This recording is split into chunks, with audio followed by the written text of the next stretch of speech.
Hello everyone, good evening. Please confirm you can hear me by raising your hands.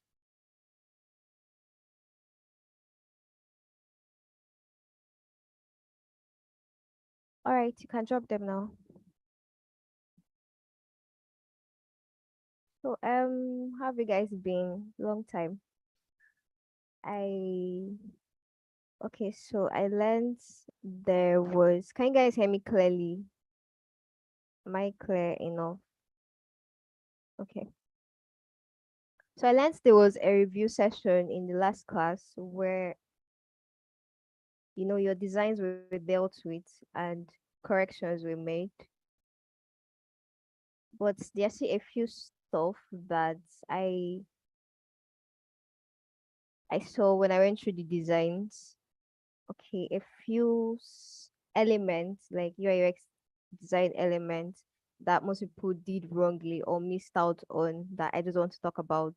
So the class is going to be a very brief one. And if you have any questions, please feel free to ask them on the chat box. We have mentors who are going to give you answers as we move on. So most of this stuff, right? There's stuff you already know. For some of us, we already know them. And then for most of us, we may not know them. That's why I had to bring them back up. So we're just going to get started. This is my slide. We have elements for successful UI design.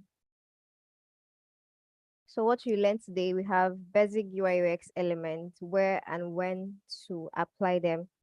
So I'm not going to be listing out these basic UI UX elements and how you're going to use them in your designs. Most of you guys use them, but you do not know how to use them properly. I saw a lot of them.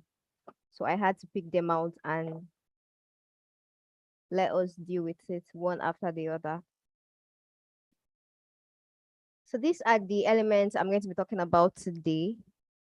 First, we have CTA, that's the call to action buttons on mobile, as mobile UI.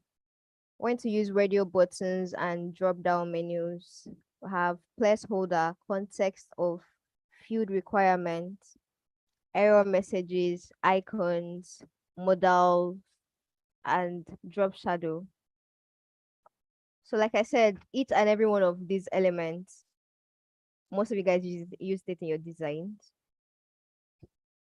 And a lot of you also did not know how to use it properly. For example, the modals, right? Before using a modal, you should have an overlay. So I think I'm just going to go through them one after the other and then go to my Figma board and show you guys how to make use of them properly. So first of all, we're going to the CTA on mobile. This is CTA button, call to action button. So I remember in the last class, Design Sheet treated this. Thank you very much, Design Sheet. The last class was totally awesome. Okay, so she talked about buttons and all of that. So as designers, we use various sizes for our CTA buttons. Like I saw a lot of sizes when you guys designed like your submissions. I saw the big ones, the short, fat ones. I saw a lot of buttons. Okay, so we use different types of buttons. But there's this article I saw by the MIT Touch Lab study of human fingertips, which where they indicated that the average width of the index finger is 16 to 20 millimeters for most adults. So which means that the ideal button size should be around 40 to 50 pixels wide. Okay, so now it depends on what platform you're designing your applications for. Most of us design applications for iOS. That's the iPhones, and then we also design applications for Android. So for iOS, I would suggest to use button height of 44 pixels. And for Android, I'll suggest you use a button height of 48 pixels, which Chudi, one of our mentors, already pointed out in the last class. So like I said, these are stuff that most of us already know, but then we have to carry everybody along and go through it again so that we do not forget. So this is it about the call to action buttons for the mobile screens. And we're going to move into the next thing. When to use radio buttons and drop down menus. Okay, see, as you can see my diagram, the first one here, this is the radio button, and this is the drop down menu. So I'm sure you guys have seen this before. Okay, probably when you're going through designs on Dribble, Google, you might have come across this, or maybe you used it in your design. So this is what we call a radio button, and this is what we call the drop down menu. So now, um, maybe you're not sure when to use either of these two. Okay, that's either of radio buttons and drop down buttons. Sorry, drop down menu. Okay, so I'm going to tell you how to use them or where to use them. So if you want your user rather to scan the options easily and quickly, and you have less than 5 options, I'll suggest you use the radio buttons. This is what works for me. Okay. If I have more less than 5 options, I use the radio buttons. This is like a perfect feature. But when there are more than 5 options and I'm working with categories, this is where I now suggest the drop down menu, as you can see here on the screen. Because we have a payment method. This is a category. So you're working with categories, I'll suggest you use drop down buttons. The drop down menu. The drop down menu is actually very essential because it becomes less cluttered on the UI. But then either feature will avoid long scrolling, and also it makes the user's selection quicker and easier. So we have the radio buttons here and the drop down menus, which I am very sure you guys can design this. But if you can't, let me see a comment on the chat box.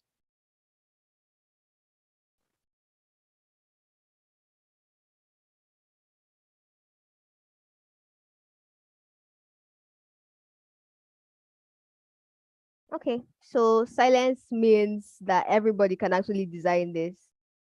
Okay, that's good. We're learning. Oh, I can't just no. All right, all right. So I'm just going to go to my Figma board, and first of all start with the radio button before we go to the drop down menu.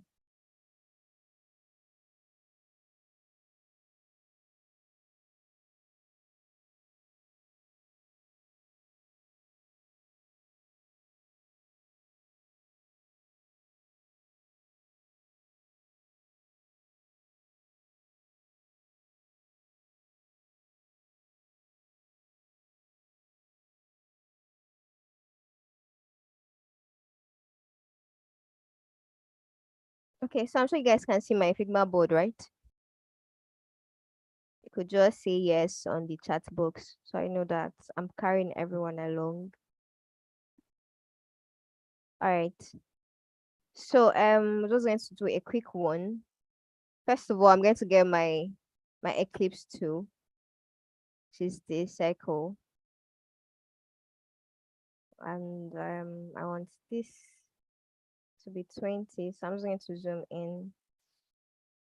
I'm going to zoom in, don't worry.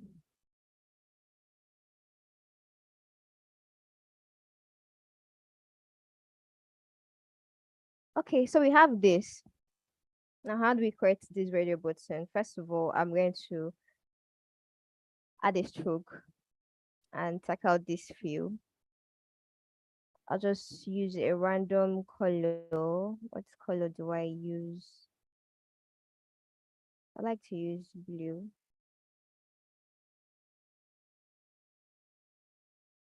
Okay.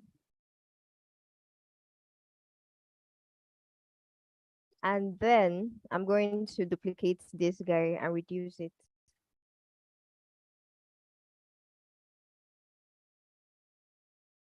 Like this button. And align it to the bigger circle. For this one now, I'm going to add a stroke to it.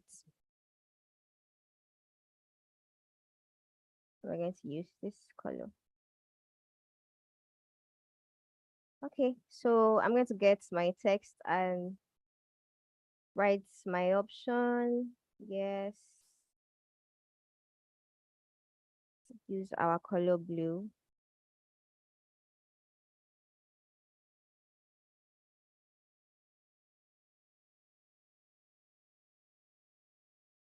First of all, I'm going to group these guys together.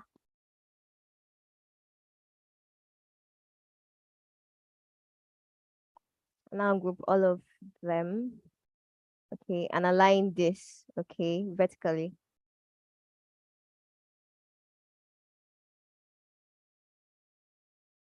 So because now that I have aligned this vertically, I'm going to group all of them together now and call this option 1.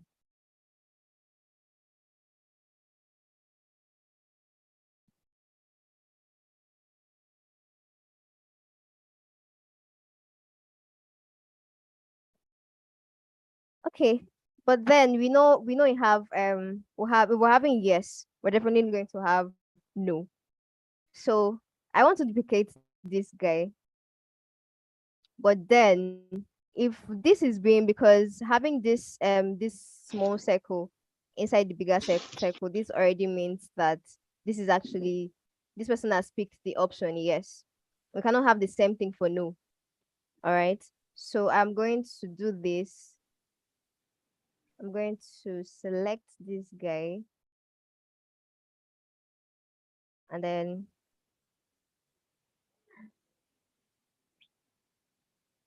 okay, I'm going to turn this off.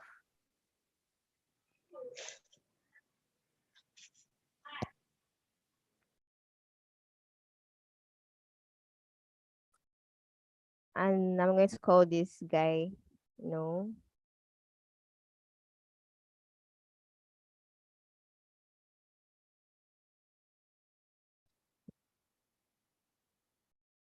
Okay.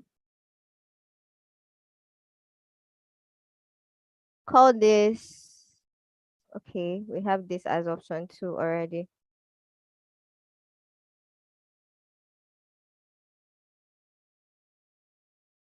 So here we have our radio buttons. In the next class, we're going to show you guys how to, make interactions, radio buttons, drop down menus, and all of that. But that has to be prototyping, and that will be the topic for the next class. So I just wanted to show you guys how to do this real quick. So this is what we call a radio button. We have the first option and we have the second one. I hope everybody got that.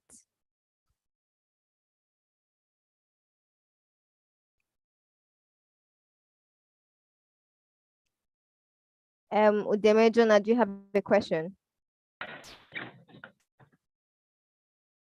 Yes, I do. Okay. Concerning the yes and the no, I want to know if the yes and the no are aligned. I mean the up and down.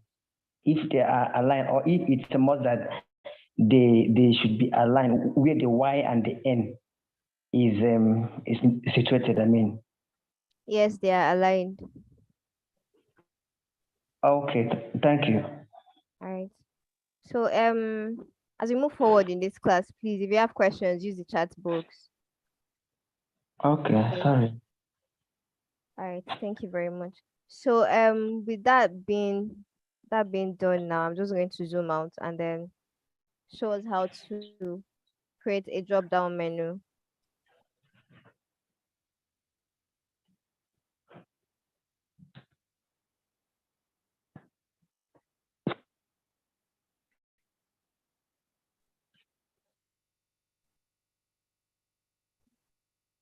Okay, so I'm just going to, because I saw that a lot of us were doing something like this. Let me just show you guys. So I want to be very practical. I want to be very practical.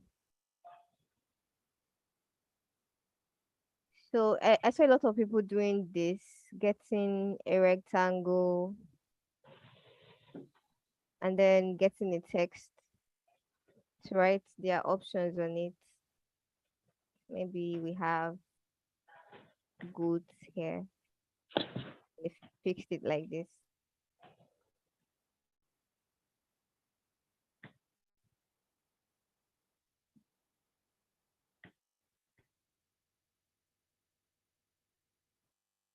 And then I don't know, maybe they duplicated it and joined it together. I don't know how you guys did it, but to have um you know options, appropriate options for your drop down menu, there's actually a very easy way to do it using auto layout, because I saw a lot of things like this.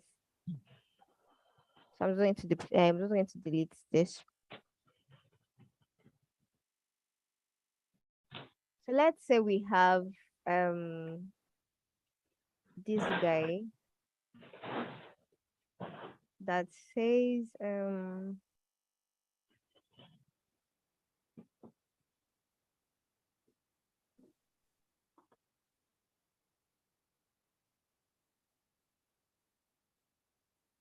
maybe says categories.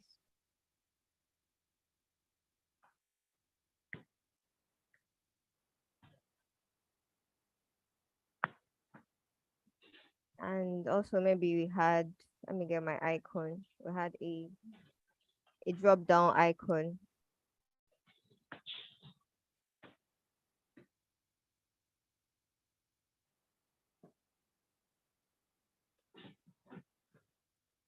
Arrow down, arrow down, arrow down. See, I wrote down here now.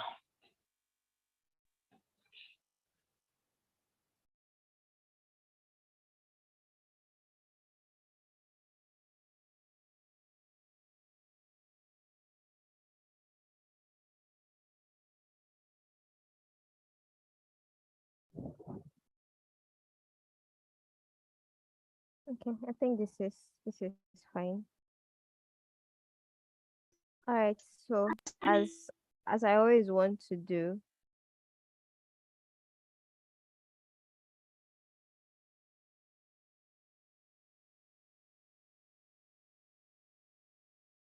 okay, I'll take out the frame. I'm going to take out this guy.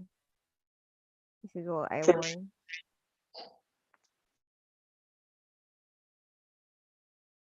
Bring it here so they can be visible and delete this frame.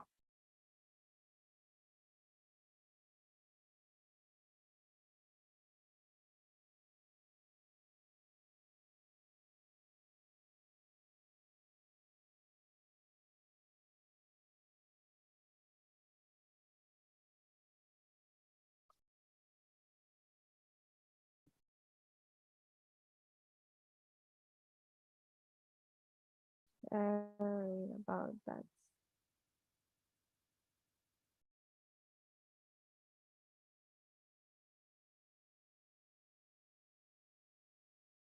Okay, so maybe let's say we had something like this, for the purpose of this class, just have random stuff.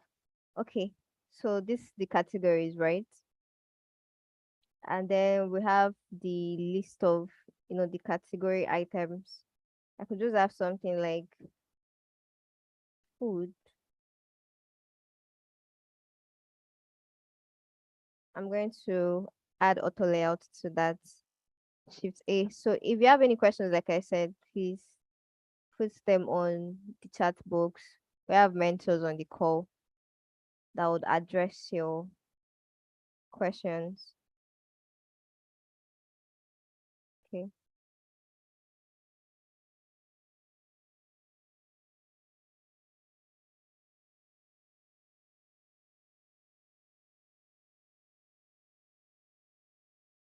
So yes, I added auto layouts to this guy, and this is where I get to play around with my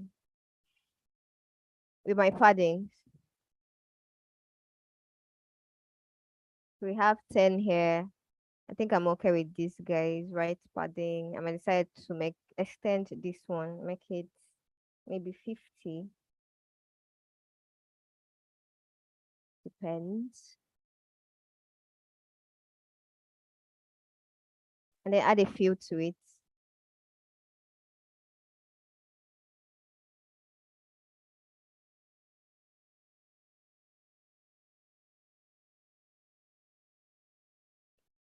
Okay, so I think I might still extend this. And then this guy, food, this text food is on the left hand side because we have this top left alignment. But if I have to click on center alignment, it comes to the center. But because I extended this guy here, okay.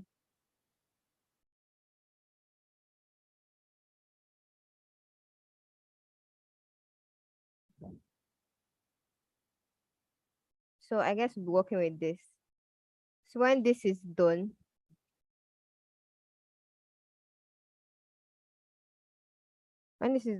all I'm going to do is I'll just have to duplicate this guy. Control D to duplicate.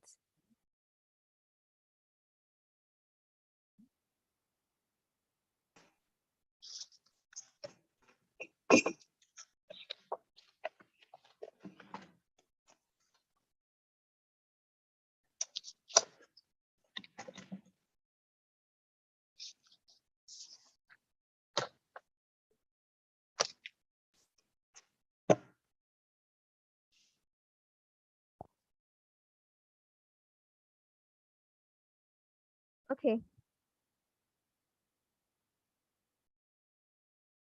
So this is what I have. I can decide to change this to drinks.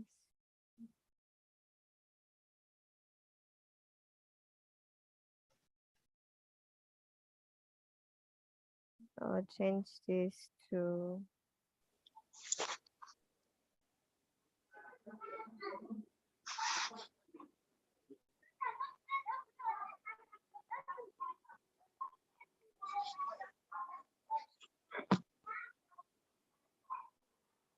mm, I don't know what to put in the last category. What do I put? What do I put? What do I put?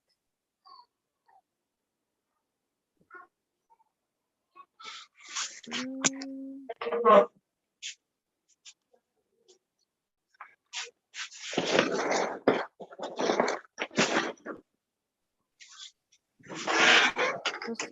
I'm just going to put random stuff.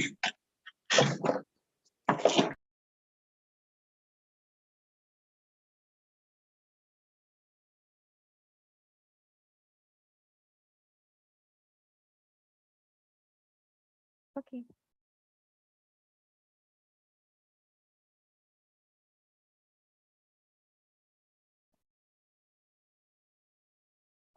Now I'm going to select all of this and add auto layout.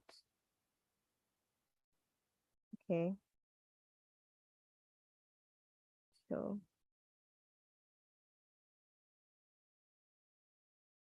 this, if you want it to go the horizontal direction, and this, if you want it to, drop down.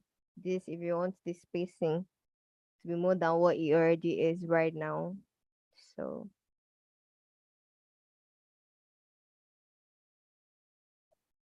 okay. I think we'll just have to work with this.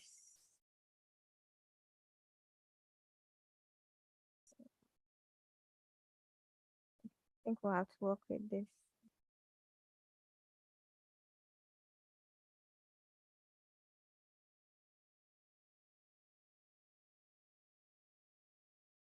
Oh, you guys suggested something. I'm so sorry. I did not check the chat box. Thank you very much.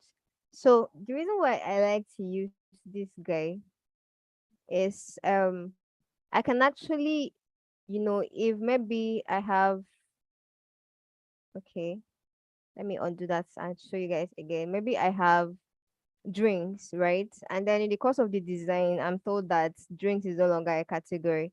It's easy to just delete. But normally, if you did the other way, like putting rectangles and all of that, if you delete one, okay, there's going to be an empty space. Let me show you guys what I mean. Having this, for instance,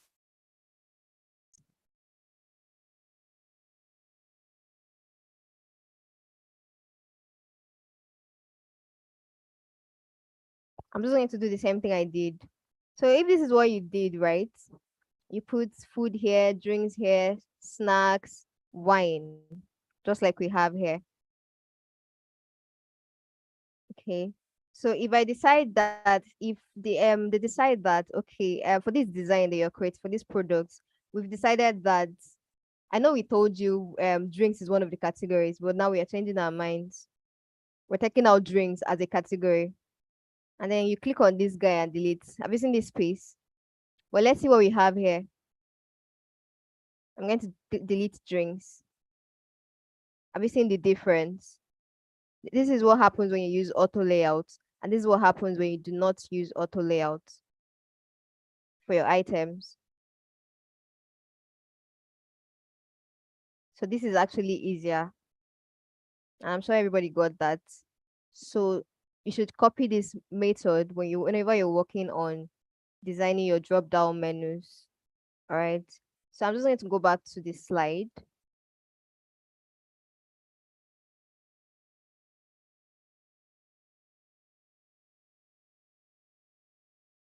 Okay. So where were we? Yes, this is what we were talking about. The radio buttons and the drop down menu. Okay, now we have what we call the placeholder context of field requirements. So again, like I said, many of these elements are what you guys are familiar with. I used it in your designs. You've used it in your designs rather, even in the last task that was given. And let me just put this out there. Please brace yourself for the next task that is going to be given. We're not here to joke. Brace yourselves. Okay. So that being said, this is actually what you guys are familiar with. And you've used it in your designs. You've seen it in designs, inspirations, and all of that. So what I'm going to say about this guy, when using a placeholder with a simple copy example, it sets a clear direction of what is required from your user. And it also increases form conversion because I've seen a lot of designs, right? I've seen a lot of designs that, you know, people wrote, you see this place where you have alex@gmail.com. They just put email address inside there, okay, inside this box. Or the same thing here, put phone number here. But then if you want our users to really understand what is required of them, I think it's better to put a sample of what they are required to do, just like we have the sample here. So for example, insert a sample phone number in the field text instead of putting the text phone number. And the same goes for email. You could insert a sample email like who do I use? leo@gmail.com instead of just the text email address. And this actually has been a proven UX principle. So whenever you're using this particular pattern for your designs, I would suggest you actually go for this. It is user friendly. It helps our users to know what is required of them. Okay, just how they are expected to put it. Because for instance, this phone number, right? There are some people there are some applications that need you to, use the code that's +234 for Nigerians. And then there are some applications that in their input field, they just want you to put in your number just as it is 090 blah blah blah. Okay. But then if you want your users to use the code +234, and if you don't put a sample, most of them just go straight and put the number as it is. All right. So we should actually copy this method, okay, when we're doing our designs. It will go a long way. Okay. After that, we're looking at the error messages. I don't know if any of you used this element when you were doing your design. So we know that a lot of people make mistakes. Nobody's above mistakes. We make mistakes when you're putting in your details. We make mistakes when we're going through, applications and doing all of that. So we often make mistakes, and when we do it, it is very important to offer suggestions to the users to correct these errors that they have made. But you have to make sure that your error message is short and concise. Okay, just like we have here, please enter valid date of birth. This is short and concise. So the user now knows what to do, knows that I did not put the correct information when I was filling out the first time. So the style of the error field, it needs to be something that they can actually relate with, right? It needs to be different, distinguishable from the normal input field. You see that the reason why we are able to distinguish these guys because it has the error color. We have red, which denotes error. Okay, but imagine if this date of birth, everything that is red here was just the normal color. How would you know that you actually made a mistake? You wouldn't. You just move on with your life. Okay. So we have to take note of this. We need the users to read the error instructions and follow them correctly.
Okay, so sorry, as your trainer will be back shortly.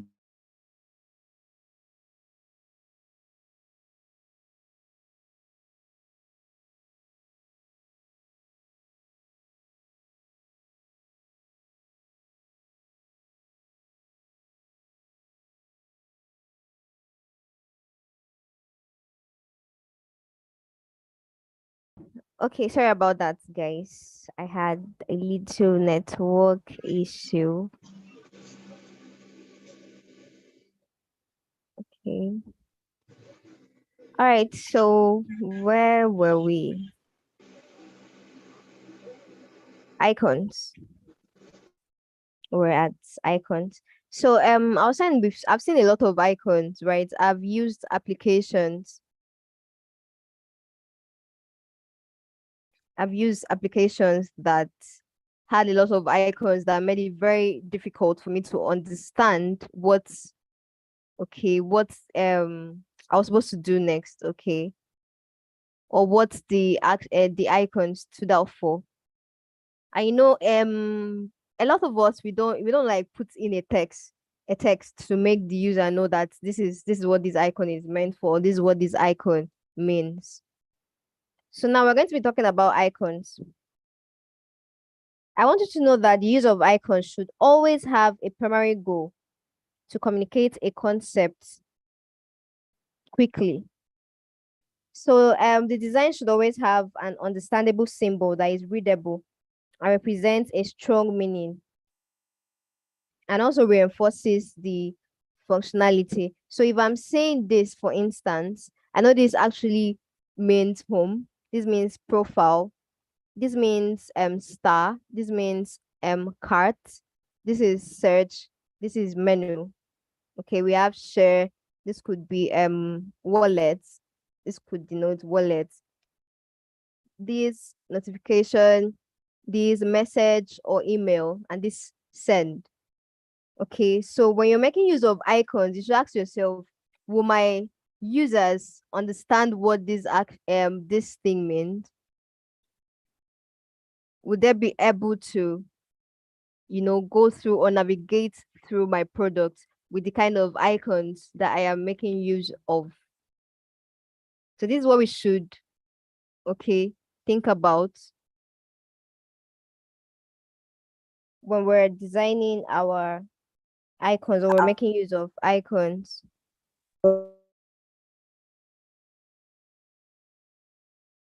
Okay, with that being said, we're going to what we call modal.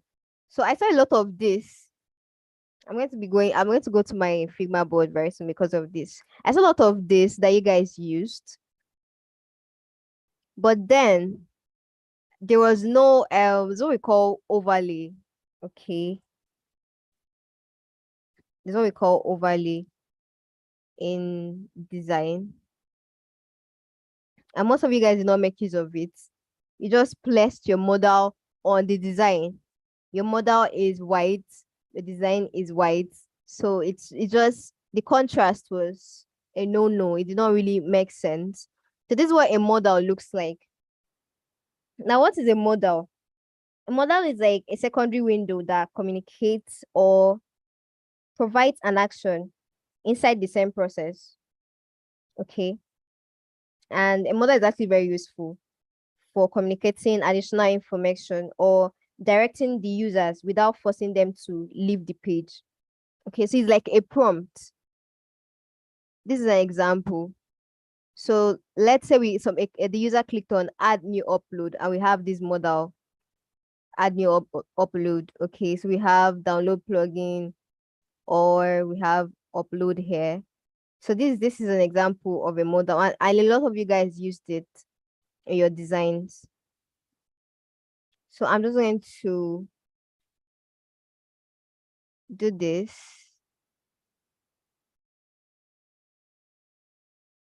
Okay. So let's say we have a frame here. And then I'm just going to put a random picture here, right? Let's get a picture from, what's it called? On Splash.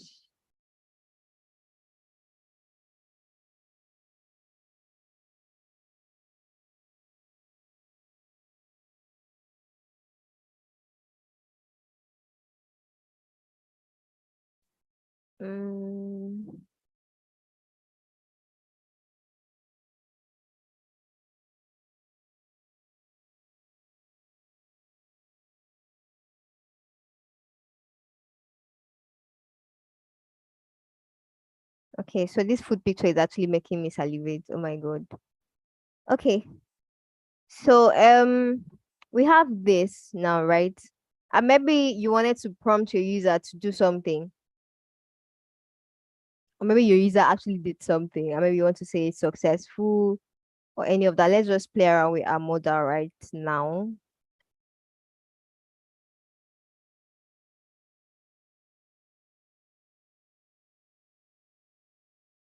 So there's something you guys don't know. We have fill here. So this is our picture, right? This is our picture. There's what we call exposure. So I was going to talk about this. Thank God I remembered. Okay. So I saw this. I saw a lot of this. Let me see. Food. I'll maybe increase this to 24.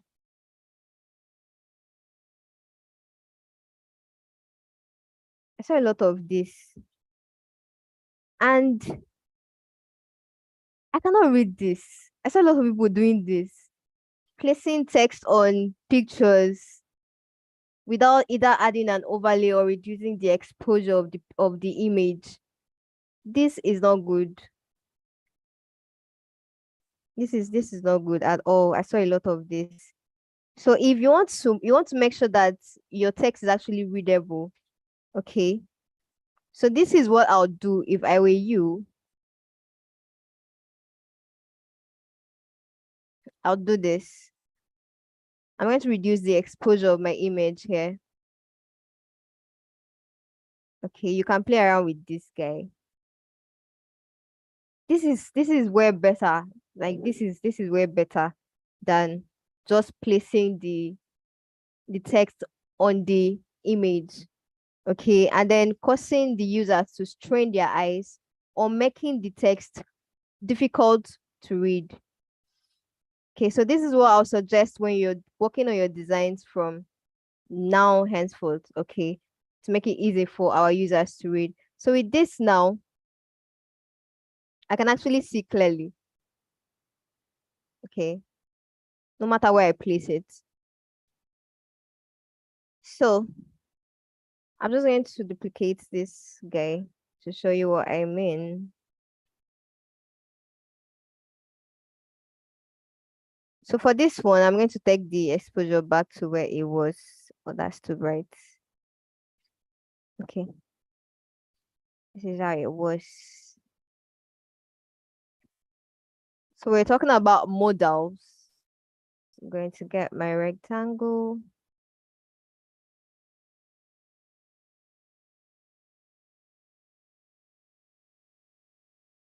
Okay, this is fine for me. And then I like to add corner radius. We make this white.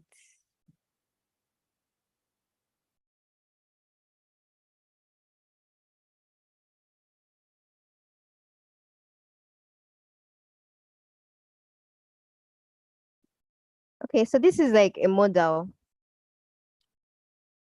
But then I don't want this guy already. I think I know what to do. I have to change this picture. I have to change this picture to something lighter so that you will understand what I am trying to do. I'll just go for something lighter. We have food, like something like a light background. Okay, I think this works.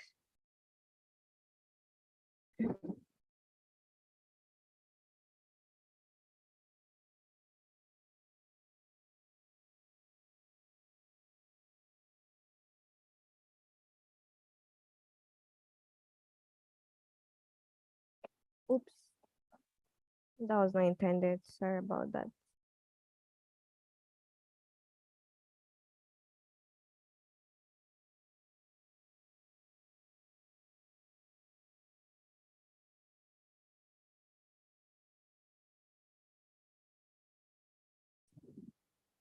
Okay, so I'm trying to add to this guy. Okay, I wanted something that has very white background.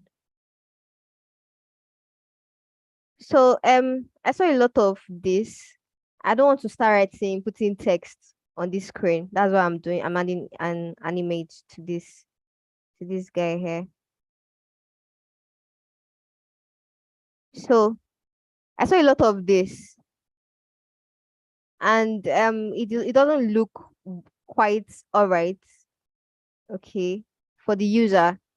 So if you're going to do this, it is very proper to add an overlay to your screen before putting this guy. So what I'm going to do is I'm going to get a rectangle. I'm going to get a rectangle.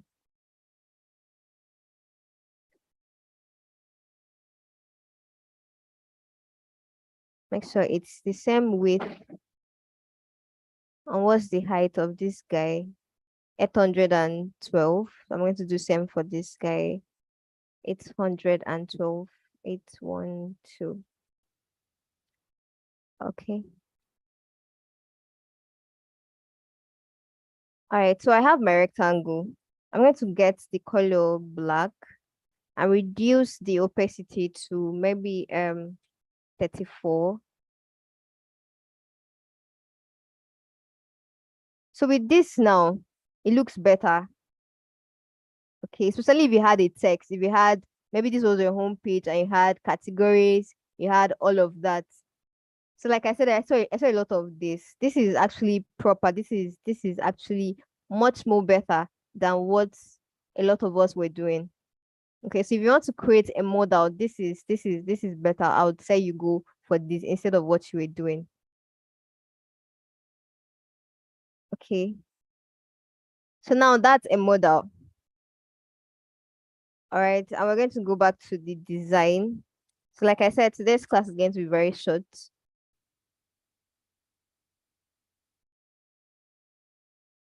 So yes, there's what we call drop shadow.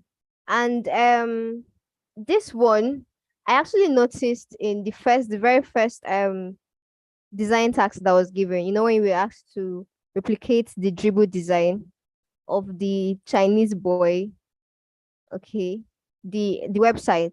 So I saw that a lot of us were skipping the part where we had the drop shadow.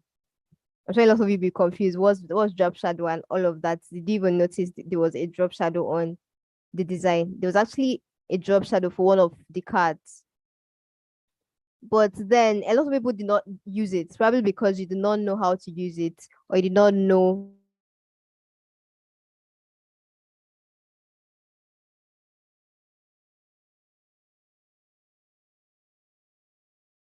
visual effects. It actually consists of, like call it an element that looks like the shadow of the object. So we have a square here. This is a diagram. We have a square here, right? Or a rectangle.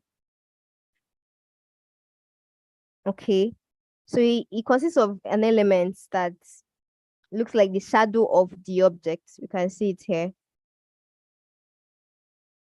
Okay, it could be square, could be circle, giving it this impression that the object is raised above um other objects behind it. So it looks like this rectangle is raised above this frame. Okay, where this thing is being placed. So this is what a drop shadow looks like. Okay. So for this guy, I'm just going to duplicate this guy and show us, or maybe use this. So we have drop shadow. There's what we call effects on the right hand side of your board. So if you click on this plus sign, you're going to see that you've seen that it has already added a shadow to this guy. Okay. This is what we call a drop shadow. And you can actually play around with it. We have layer blur. You can see that if you want to blur out the layer, we have background blur. We have the inner shadow. We have drop shadow. And this is where you get to play around, you know, if you want your blur to increase in size, if you want to play around with the X and Y axis, the spread, and the colors, this is where you get to do all of that. So this is what we call our drop shadow. Okay. So these are elements, all right? They can play around with on Figma. Okay. And a lot of us are, so I saw a lot of designs that were actually very nice. As people were like, I thought we all agreed that we're beginners. Most of these people, right? It's not like they had prior knowledge before you guys, like they knew this stuff before you did. It's just that a lot of people practice a lot, and that's how you learn. What do you do when the class is over? What do you do after it is probably 6:30 or 7 p.m. and we've rounded up the class. What do you do when you're not on Slack? Okay, so after a task is being given, you just, wait for another task without attempting, without practicing, without doing any more stuff. So when you see people doing more, it's actually that they're actually burning the night. They are doing stuff. They are doing more. They're actually exploring. They're going on Figma, seeing, they're trying out stuff. I like when something challenges me, because sometimes it takes time for you to be able to pull off a particular thing. Okay, you might decide that I want to add AutoLayout, but I don't know how to. Keep trying. It's when you even fail, that's when you learn from the mistakes. Okay. Most people don't most people don't learn from tutors. They try out themselves, make the mistakes. Okay, and then they get even better. So with that being said, we have come to the end of today's class. Like I said, today's class was actually meant to be a very short one. So let's entertain questions. If you have any questions, you could use the chat box or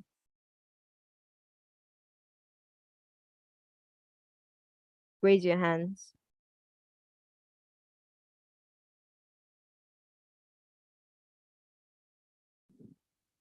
Okay, Richard, please unmute your mic and ask your question. Hi, good evening. Good evening. Yeah, sorry. You said something about the background blur. Why can't we use that for the modal? Or is it not right to use that for the modal? Won't it block, give you the same effect as what you did when you were talking about the modal? Well, you can actually also use that, but what I did is most preferable. Okay. All You right, no problem. understand? Yes. Yeah, I do. Thank you. Okay. Odunayo, what's your question?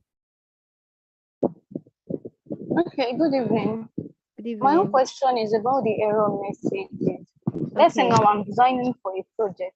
Like, do I do another screen for how the error message, how the error Yes, you screen look will. like? Yes, you will. Like Yes, for you will. sign up, for email, for password, for everything. Yes, you will duplicate the screen and do it. Okay. Yes. So she asked a very good question. One of the mentors, Trudy, actually taught me a lot when we're working on a project together. So there's this thing he does by creating a default screen. So when a user comes on your product or comes on your application, okay, the user sees the default screen. That's when nothing has been clicked on. You have not done anything, right? It also shows the states where your elements or your components have been clicked on. Okay. It also shows that. So like what he asks now, if you have where's that screen? Where is that screen? Okay, we have this. Okay. You should have the screen that has this guy in blue, and then duplicate and show your user what it's when you're doing your design, right? I want to be able to, I want to know, like, it makes it easy for you to understand the mistakes or the possible mistakes that your user is going to take when you're coming on your product. Okay. So you're going to show it when you're designing. So when you have this guy on blue, we have date. This is when the person is typing out, putting in the 3,000. And then there is no please enter valid date of birth. And maybe the person clicks on sign up. It should show when it is, the error state and also the success state. So at the end of signing up, how will I know that I've actually signed up? There should be a screen that maybe says you have successfully signed up or you have successfully created an account. So these are those screens that we shouldn't miss out when we're designing for our products. Okay, so with that being said, thank you very much, Odunayo, for that question. Wilson, Emmanuel, what's your question? Good evening. Yeah. I wanted to ask, how can I export two frames on like a background? Because I was Figma. like trying to replicate something. Yes, on Figma, I was trying to Okay, replicate something. I was okay. having issues Maybe with you want it. to post it. Yes, something like that. All right, so I'm just going to go straight to my Figma board. If I want to duplicate this guy, maybe you have a background. So this is where you have exports here. You can see this, right? Emmanuel. Yes, I can. Okay, so Yeah, you I click can. on this plus sign and you have options. This is, if you click on preview, this is where you're going to see or to be sure of what you're exporting. You can see it here. Yeah. And this is how I like to export my frames or whatever I want to, whatever design I'm working on. We have 1x. So I have found out, I have realized that when I export as 1x, okay, the image is not going to be as clear or as sharp as I would want it. So they have, if you click on this drop down, they have options 0.5, 0.75. I go for the highest, 4x. 4x makes this clearer when I export it. And here you can actually export as PNG, JPEG, SVG. We all know what SVG is. Exporting as SVG means that if you're going on another platform, you can actually edit the components. You can also export as PDF. So this is how and where you export your files, Emmanuel. Okay. Actually, can you hear me? Yeah, I can hear you. Okay, I know about this export stuff, but my Okay. question is like, if I have this screen now, this iPhone 13 mini, and I Yeah. have a background at the back. I was trying to do it How do you yesterday. I export couldn't it get it with the to where background? together. Yes. Okay, so this is what I do. I like to get a frame.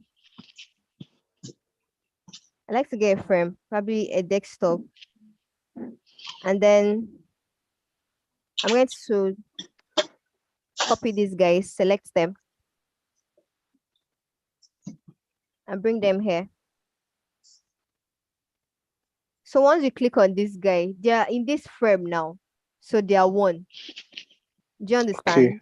Yes. So if I click Yes. on desktop one now and I want to export, this is what I have.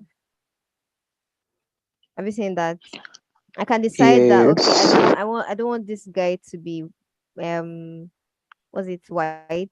Maybe this color. So I exported them with the background. Is it clear now? Do you understand? I understand very clear. Thank you. All right. Leonard. Good evening, everybody. I Evening. wanted to ask if there are any how will I put it now? There are ways to actually use the effects, that's the drop shadow, inner blur and whatever, and that's the stroke option too. Is there any are there ways to do it? Are there actually parameters to use it? Nice question. But you know, I'm going to tell you, Leo, you should go and find that out by yourself because you see the thing is you're not going to everybody like people are not going to tell you everything. The most stuff you have to learn by yourself. And the stuff that you learn by yourself, those are the things that stick more. I could actually show you around the whole drop shadow, but I want you to go and try it out yourself. Okay, you cannot get answers for everything. There's stuff Please, that you have to practice on your own and try it out. Make the please, I'm mistakes. sorry for cutting you off, but for Okay. instance, now if I'm to use it on the placeholder, for instance, now are Okay. there any is there any limits to it? Because sometimes you might use it and it might end up messing up your whole design. So I think I'm just asking if there's actually a limit to using it. Okay.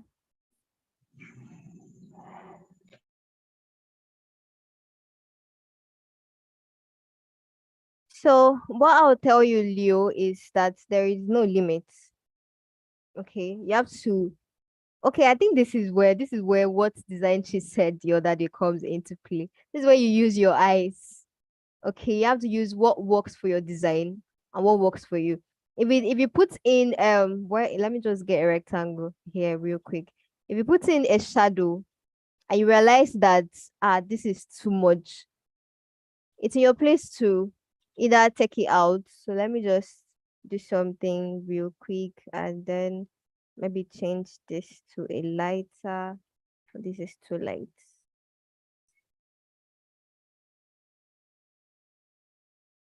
Okay. Maybe make this a little darker. And put 10.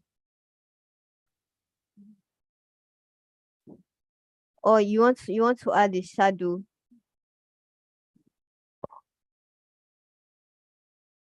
You would know if this actually is not pleasing. Let's play around. Let's say we have the blow to be, what's the spread here? Maybe. So look at this, Leo. Does this make sense to you? Leo, are you still with me? Can you see this? I thought it does not make any sense. Okay. Lie. Okay. So you see what I'm saying? See what I'm saying? Okay. So this is where you get to use your eyes. You know what is too much and what is actually okay. All right. Like what the user would see and say, okay, this is actually okay. This actually makes sense to me. Do you understand, Leo? Yeah, thank you very much. I think I understand. Thank you. All right. Who else is here? Stanley.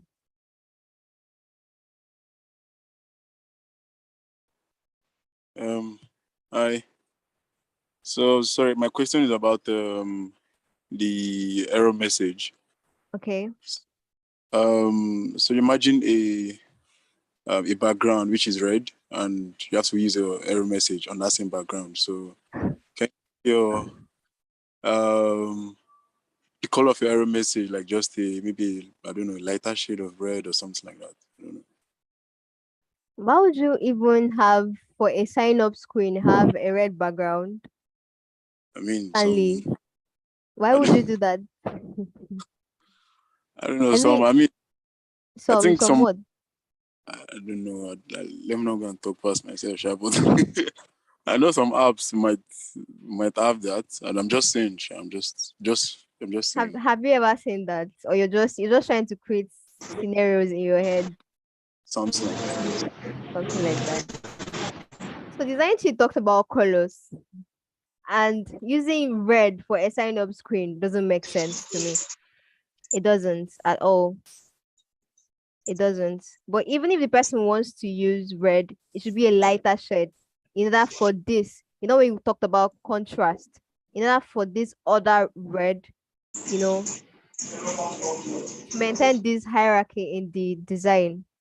Do you understand? But I've never heard of somebody using red. Okay. Someone is saying, what if the product product color is red? It doesn't mean anything. It doesn't mean anything. This is an error message. Okay. And you should understand that. You're not going to you're not going to make your sign up background red because it is your primary color. Do you understand?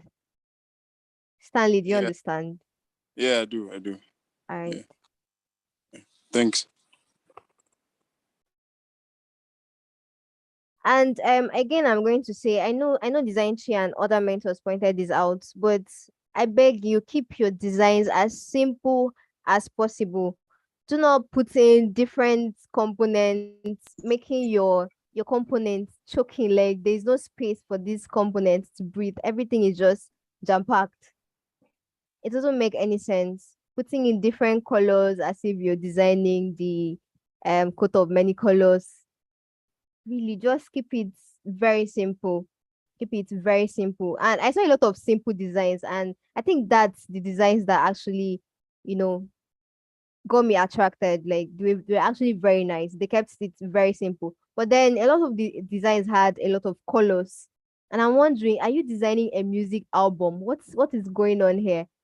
So first of all, you have to decide what application am I designing, what product am I designing. Keep your designs very simple. Okay, that actually makes it user friendly. With that, the user understands what they are meant to do on the application, and it's very, very easy to navigate. Okay, so Stanley, do you have a question again? Oh, sorry, no. Oh, All my right. bad. So we're going to take the last question and we're going to call it a night. Kenny Osoba, what's your question? Good evening. Thank you.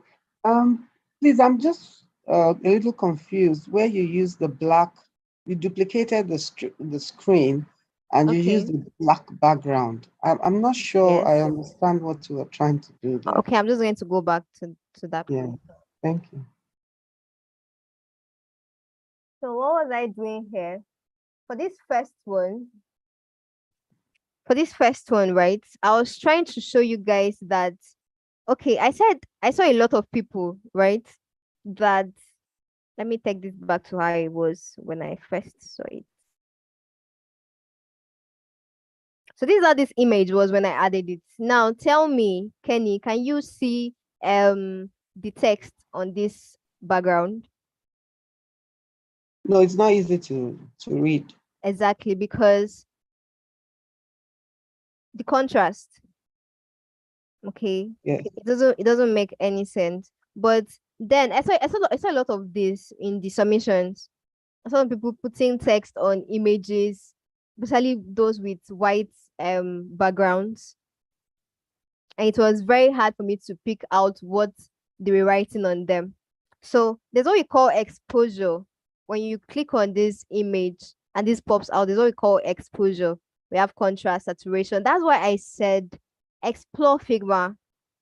Explore, make mistakes. Let it be like create a playground. Just choose a particular day and say, okay, today I want to explore Figma. I want to know what Figma is all about, like everything that has to do with Figma.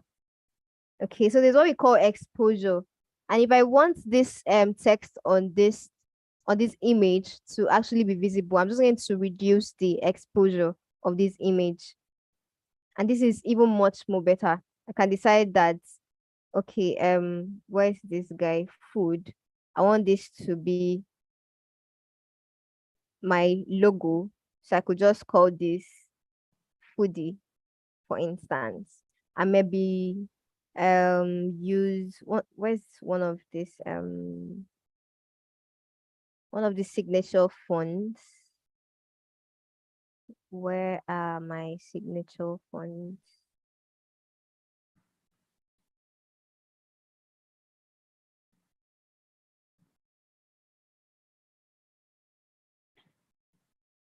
I don't know if this is a signature font. Oh, this is too serious. Is this okay?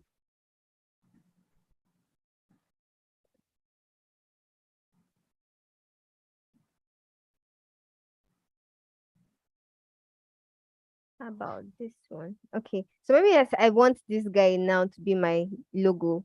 So I could just put that here and it's readable. So I'll just explaining this guy, the exposure. And then for this one, right, I said that I saw a lot of us using models. And then there was no overlay, okay, before you placed your model. It's what you call overlay, and I'd like you to go and read about it. Like Design Tree always says, Google is your best friend. So let's say this image was not here. In fact, I think I should even take out the image. Let me take out the image. and take out this guy. Maybe close this guy. Now, have you seen this? They now wrote stuff. A lot of you guys wrote stuff behind this model. It is very hard for me to even pick out the model because both of them are, I mean, this is white, and then I'm using, even if this color was maybe, which light color do I even use? Maybe this. Okay, let me go with this. And then you use this color for your model, and you've written out stuff. It doesn't really make sense. So one of you guys actually suggested that you use layer blow, okay, for this guy. But what I like to do is put an overlay. Okay, what I suggest you do is put an overlay. This is an overlay. Okay. 34 for the opacity is actually okay. All right, and then you put your model. It could be maybe successful, or do you want to delete? Do you want to save with the options yes and no? So this is an example of a model. This is the reason why I had these two frames here.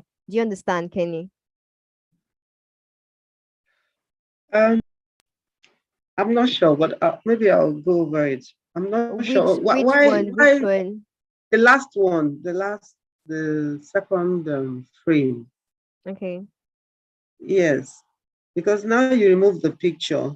What exactly are we trying to achieve? Is it the picture behind, or the model, or that we can't see the model? Okay, don't it's okay, don't sweat it. Let me just do something real quick so that you could understand what I'm trying to say.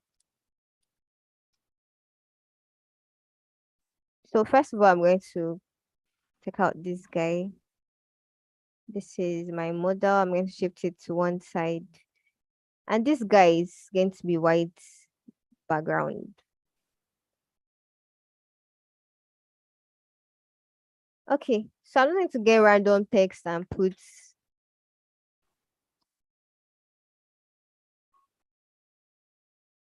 let me go back to enter. Reduce this a bit.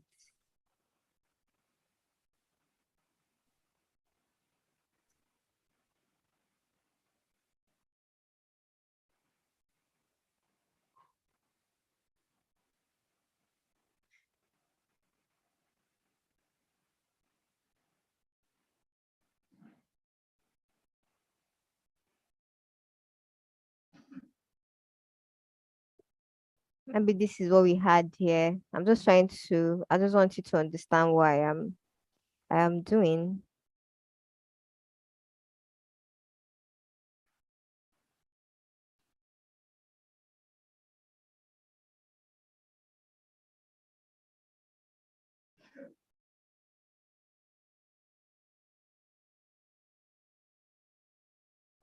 So maybe this was your home page, right?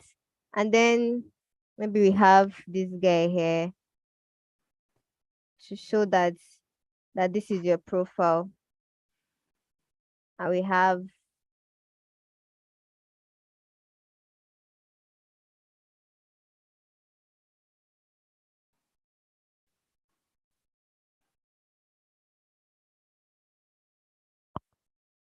I just want you to understand what I'm saying.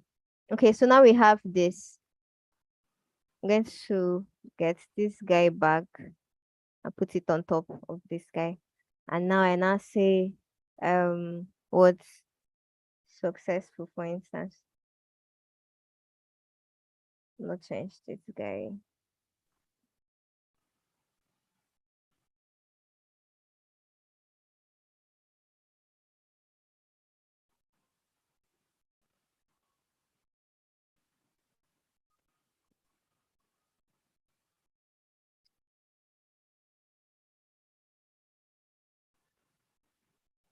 And maybe to just complete this whole thing so you guys understand,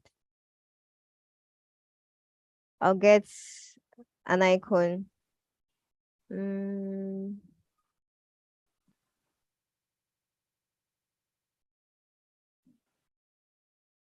Okay, perfect.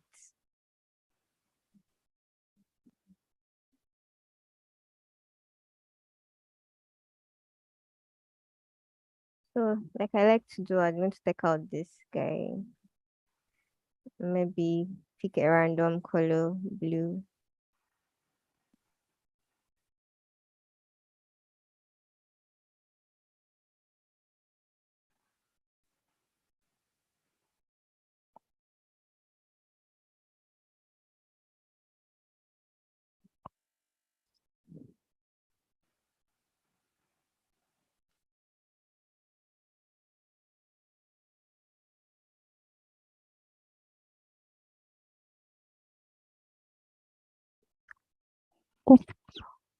Sorry about that. You were not grouped. Okay. I went for group this guy. Okay, so now this is a model, Kenny. Okay. And I've placed this model on my home screen. Can you see anything? Like do you actually know that there is a model on this home page? Not clear. Not clear. Why is that? The whites, the colors are almost the same. Now see what happens when I bring this guy back to life. When I put an overlay over my design. Do you understand? Yes. All right, so that will be all for today. Thank you. That will be all for today. I hope you guys learned. So before I call it a night, I just want one person, okay, to unmute his or her mic and tell us how CodeCamp 2.0 has been so far for you personally. Like, what have you learned? Abi, you just came and then nothing happened, or like you've not learned anything or something. But to just put this out there, I'm planning a kind of, should I call it game night? I don't know if I want to do it in the day, where I want to ask random questions, design related questions, and then the first person to drop an answer. I think I want to make the cash price 5K. But then I've not decided when I want to do that. But back to the question, does okay. Kumuyi, is it Kum? God, I cannot pronounce your name. Please pardon me. Just unmute your mic, I beg. Oh, okay. Oh, can you hear me? Yes, I can hear you. Go ahead. Oh, okay. Okay, so CodeCamp has like really changed the way I see designs, basically. And then it has like really, it has been like a very educative process all the way. It's been an interesting experience too. And a very life-changing experience in all aspects. Because I used to see designs. I mean, before now, I did not know anything about designs. I just knew there were software called Figma, Adobe XD, and all that. But I didn't know that there was like a process that you go through to just, you don't just jump at design. Like there's a process, there's like a design process that you need to go through to be able to achieve this spectacular design that you get for coming on CodeCamp. And then because I came through the friend coming to CodeCamp and then learning from everybody, like I mean the mentors, the you guys that teach, fellow classmates. That's been like a very wonderful experience. You know,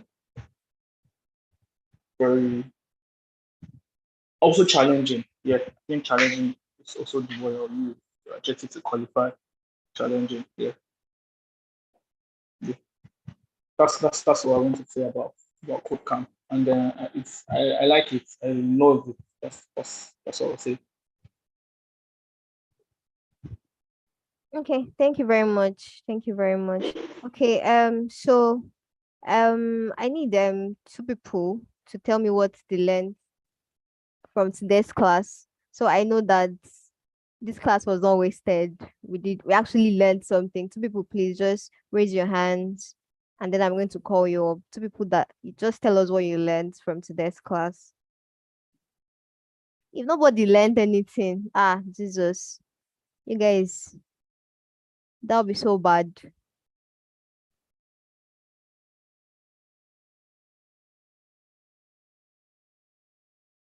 Okay, so I've gotten two people. Chikodi, Favor, what did you learn today? Okay, today I learned a lot, but the two things that stood out for me are overlay and the reduction of opacity. I do see that on designs, but I have not been able to achieve it. So today I was able to learn how to do it, and the modal too. They are the two things. They are the two things. I'll be three things that stood out for me today. Thank you. All right, thank you very much, Favor. I thought I saw Kenny's hand. Okay, all right. So, Ololade. What did you learn today? Good evening, Olalade. Okay, today I learned that if I use AutoLayout for my and I need to delete any of the items, it makes it easy for me. It won't disrupt my design. And then I learned error messages today. Okay, also modal. Also what? Modal. All right. Thank you very much. I'm glad you learned something. So we're going to take the last person. Winnie. Okay, hi everyone, good evening. Good evening. Okay, so I learned, when I was doing my design and I wanted to add a modal, I was really confused. I think what I did was, I first tried to add, what do they call it? Layer blur to the design, but it didn't come out well. So I tried the rectangle, but instead of a black fill color, I used white. Then I think I reduced the opacity, but I learned that we're supposed to use black instead of white so that it stands out. Then yes, I also learned. Yes. Okay. Yeah. Hold on. Okay, you made a very good point. Thank you very much, because I saw a lot of that. So I saw a lot of people added overlays, to their designs, but then they made it white. So it was looking too dusty. It was actually looking too dusty. Black is most preferable when you reduce the opacity, just like Winnie said. Thank you very much. You can go ahead. Okay, then I also learned the exposure thing, even though I added that, but I learned how to do it properly.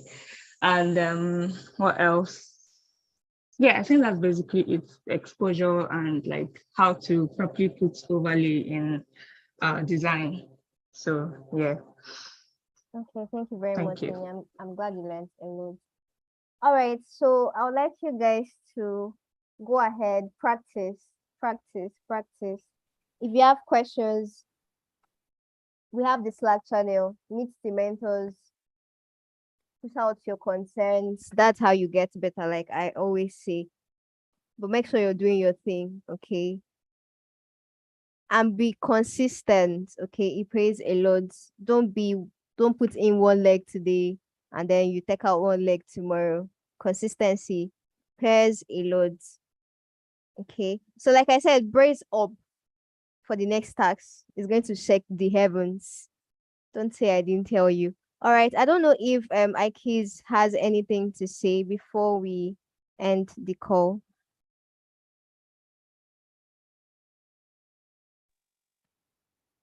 Okay, thank you very much, Theo. Well, the only thing I'd actually want to say is I kind of want to appreciate you guys for all of you who have actually come this far.